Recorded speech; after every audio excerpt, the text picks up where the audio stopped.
Hello everyone, now we are going to discuss the various layers of heart wall. The heart wall is primarily composed of three layers. The first layer is the outer epicardium, the second layer is the middle myocardium, and the third layer is the inner endocardium. So epicardium, myocardium and endocardium are the three layers of the heart wall.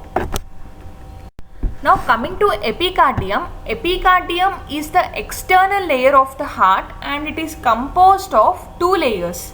If we can recollect from our previous session, we have discussed that the visceral layer of the serous pericardium is also called as epicardium and it is one of the layers of the heart wall. So to be more precise, the visceral layer of the serous pericardium is one of the layers of the epicardium and epicardium is the external layer of the heart wall and it is composed of two layers. The outer visceral layer of serous pericardium, it is composed of mesothelium and beneath that is a variable layer of delicate fibroelastic tissue and adipose tissue.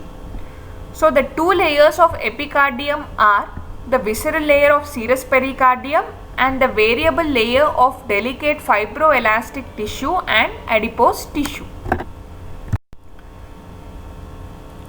As we have discussed, the epicardium is composed of two layers. The outermost layer is the visceral layer of the serous pericardium.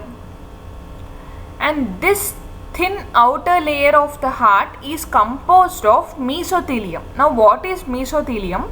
Just for reference purpose, mesothelium is a type of simple squamous epithelium.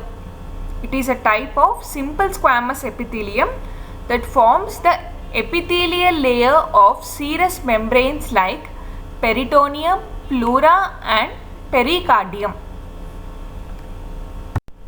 Now beneath the mesothelium is a variable layer of delicate fibroelastic tissue and adipose tissue. And the adipose tissue, it predominates and becomes thickest over the ventricular surfaces. The adipose tissue of the epicardium, it predominates and becomes the thickest over the ventricular surfaces. Whereas the fat content of the adipose tissue, it varies from person to person and it generally increases by age. Now coming to the functions of epicardium, the epicardium imparts a smooth slippery texture to the outermost surface of the heart. It also houses the major blood and lymphatic vessels that supply blood to heart. So the functions are, it helps in imparting the smooth slippery texture to the outermost surface of the heart and it also houses the major blood and lymphatic vessels that supply blood to heart. Now coming to the middle layer of the heart wall, that is myocardium. So myocardium is the middle layer of the heart wall. Now coming to the function, the major function of myocardium is, the myocardium is responsible for the pumping action of the heart and it is composed of cardiac muscle tissue. This is a very important point. Myocardium is responsible for the pumping action of the heart and it is composed of cardiac muscle tissue. So which layer of the heart wall is responsible for pumping action is myocardium and it contributes up to 95% of the heart wall. It is responsible for the pumping action and it also contributes the major portion of the heart wall. Now coming to the characteristics of cardiac muscle. Cardiac muscle is striated like skeletal muscle and it is involuntary like smooth muscle. The two characteristics are, it is striated which is similar with skeletal muscle and it is involuntary which is similar to smooth muscle. So the cardiac muscle is both striated and involuntary. Now let us discuss or see the pictorial representation of cardiac muscle cell. This is the nucleus, and these are the cardiac muscle cells have branches which connect one cell with the other cell. So this is the branching cell, and there are also intercalated discs in the cardiac muscle cell. So what are intercalated discs? These are microscopically identifying features of the cardiac muscle cell, and they are responsible for binding the cardiac muscle cells together and in the transmission of signals between them. So the intercalated discs are responsible for binding the cells together and in transmitting the signals between them. These are the intercalated discs. And this is the cell with nucleus, and these are the branching cells. As you can see, they are connected to one another. The ends are closely connected to one another. In case of cardiac muscle, the muscle fibers or cells like those of striated skeletal muscle, they are wrapped and bundled with connective tissue sheets. That is the reason striated. They are wrapped and bundled with connective tissue sheets composed of endomysium and perimysium. And because of their end-to-end connectivity of the fibers with the help of intercalated discs, each cardiac cell does not need a separate nerve supply because they are connected with the help of branches and intercalated discs. Each cardiac cell does not need to have a separate nerve supply. So whenever an impulse is generated, it distributes uniformly throughout the entire sheet of the muscle because of the branching and intercalated discs. So now whenever an impulse is initiated, it spreads from one cell to another via the branches and the intercalated discs over the whole sheet of the muscle, causing the contraction. So with the help of branches and the intercalated discs, there is a uniform distribution or a coordinated distribution between the distribution of impulse between the cardiac cells. And the sheet-like arrangement of the myocardium, it enables the atria and the ventricles to contract in a coordinated manner. The sheet-like arrangement of the myocardium, it enables the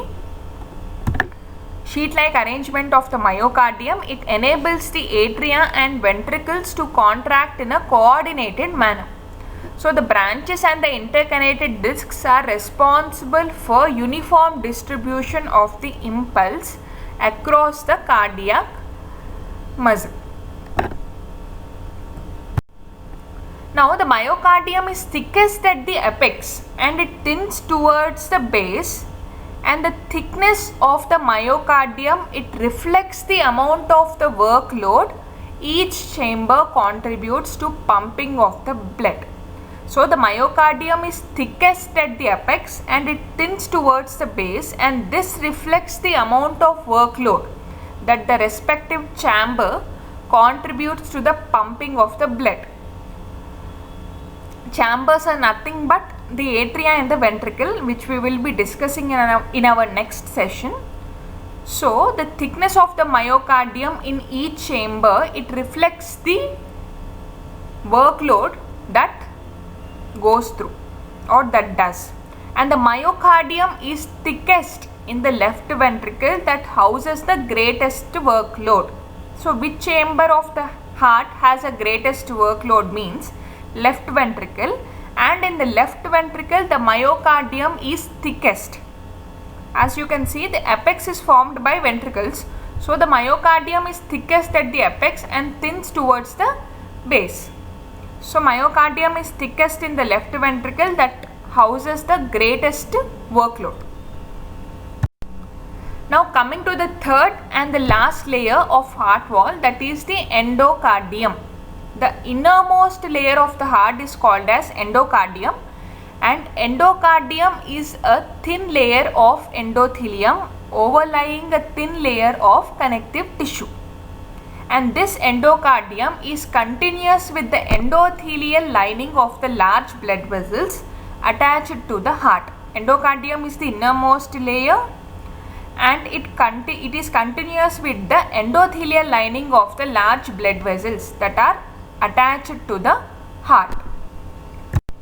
Now coming to the function of endocardium, the endocardium provides a smooth lining to the chambers of the heart and covers the valves of the heart. Endocardium provides a smooth lining to the chambers of the heart and it covers the valves of the heart. And this smooth and glistering membrane, it minimizes the surface friction and allows smooth flow of blood inside the heart. So the major function of endocardium is it minimizes the surface friction and allows the smooth flow of blood inside the heart. Now coming to the overall summary of layers of heart. There are basically 3 layers of the heart. They are epicardium, myocardium and the endocardium.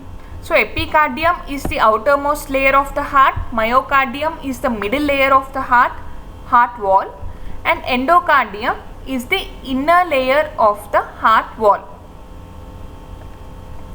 So coming to the functions of the 3 major layers of the heart wall are: the epicardium, it imparts the slippery texture to the heart and houses the major blood vessel and the lymphatic vessels of the heart. The function of epicardium is it imparts the slippery texture to the heart and houses the major blood and lymphatic vessels of the heart. Now coming to myocardium, the myocardium is the middle layer of the heart and it is responsible for pumping action of the heart and contributes up to 95% of the heart wall. Myocardium is responsible for the pumping action of the heart and it contributes up to 95% of the heart wall. Now coming to the third and inner layer, endocardium. Endocardium, the major function is, as we have discussed, it minimizes the surface friction and allows smooth flow of blood inside the heart. Endocardium minimizes the surface friction and allows the smooth flow of blood inside the heart. Now coming to the interactive session. By the end of the session, we must be able to answer certain points. The first is, what are the 2 layers of the heart? As we all know, what are the 2 layers of the epicardium? As we all know, epicardium is composed of 2 layers. The outermost layer is the visceral layer of the serous pericardium, and an inner layer of variable layer of delicate fibroelastic tissue and adipose tissue. Now coming to second question, which layer of the heart is responsible for the pumping action of the heart? As we have discussed, myocardium is responsible for the pumping action of the heart, and the majority of the heart wall is composed of, again, myocardium is responsible or contributes up to 95% of the heart wall.